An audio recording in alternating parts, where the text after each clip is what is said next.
അധ്യായം 5.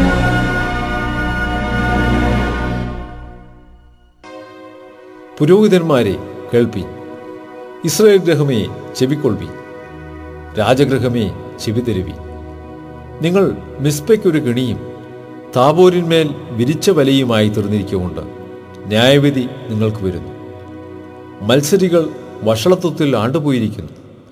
ഞാനോ അവർക്കേവർക്കും ഒരു ശാസകനാകുന്നു. ഞാൻ എഫ്രൈമിനെ അറിയുന്നു, ഇസ്രായേൽ എനിക്ക് മറഞ്ഞിരിക്കുന്നതുമില്ല. എഫ്രൈമേ, നീ ഇപ്പോൾ പരസംഗം ചെയ്തിരിക്കുന്നു, ഇസ്രായേൽ മല്ലമായിരിക്കുന്നു. അവർ തങ്ങളുടെ ദൈവത്തിൻ്റെ അടുക്കിലേക്ക് മടങ്ങി വരേണ്ടതിന് അവരുടെ പ്രവൃത്തികൾ സമ്മതിക്കുന്നില്ല.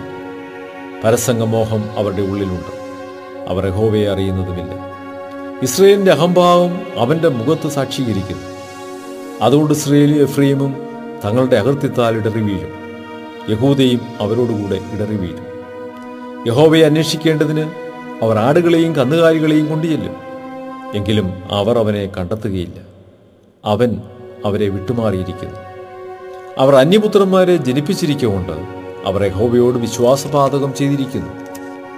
ഇപ്പോൾ ഒരു അമാവാസി അവരെ അവരുടെ ഓഹരികളോടുകൂടി തിന്നുകളയും. ഗിബയിൽ കാഹളവും രാമയിൽ തൂര്യവും ഊതുവീൻ, ബേത്താവനിൽ പോർവിളി കൂട്ടുവീൻ. ബെന്യാമീനെ, നിന്റെ പിറകെ വരുന്നു. ശിക്ഷാദിവസത്തിൽ എഫ്രൈം ശൂന്യമാകും. നിശ്ചയമുള്ളത് ഞാൻ ഇസ്രായേൽ ഗോത്രങ്ങളുടെ ഇടയിൽ അറിയിച്ചിരിക്കുന്നു. യഹൂദ പ്രഭുക്കന്മാർ അതിർ മാറ്റുന്നവരെ പോലെ ആയിത്തീർന്നു. അതുകൊണ്ട് ഞാൻ എൻ്റെ ക്രോധം വെള്ളം പോലെ അവരുടെ മേൽ പകരും. എഫ്രൈമിന് മാനുഷകൽപ്പന അനുസരിച്ച് നടപ്പാൻ ഇഷ്ടം തോന്നിയതുകൊണ്ട് അവൻ പീഡിതനും വ്യവഹാരത്തിൽ തോറ്റവനുമായിരിക്കുന്നു. അതുകൊണ്ട് ഞാൻ എഫ്രൈമിന് പുഴുവും യഹൂദാഗൃഹത്തിന് ദ്രവത്വവുമായിരിക്കും.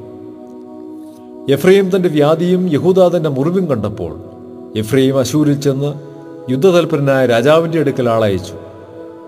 എങ്കിലും നിങ്ങളെ സൗഖ്യമാക്കുവാനും നിങ്ങളുടെ മുറിവ് പൊറിപ്പിക്കാനും അവന് കഴിഞ്ഞില്ല. ഞാൻ എഫ്രൈമിനൊരു സിംഹം പോലെയും യഹൂദാഗൃഹത്തിനൊരു ബാലസിംഹം പോലെയും ഇരിക്കും. ഞാൻ തന്നെ അവരെ കടിച്ചു കീറി പൊയ്ക്കളയും.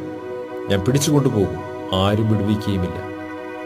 അവർ കുറ്റമേറ്റു പറഞ്ഞ് എൻ്റെ മുഖം അന്വേഷിക്കുവോളം ഞാൻ മടങ്ങിപ്പോയി എൻ്റെ സ്ഥലത്തിരിക്കും. കഷ്ടതയിൽ അവർ എന്നെ ജാഗ്രതയോടെ അന്വേഷിക്കും.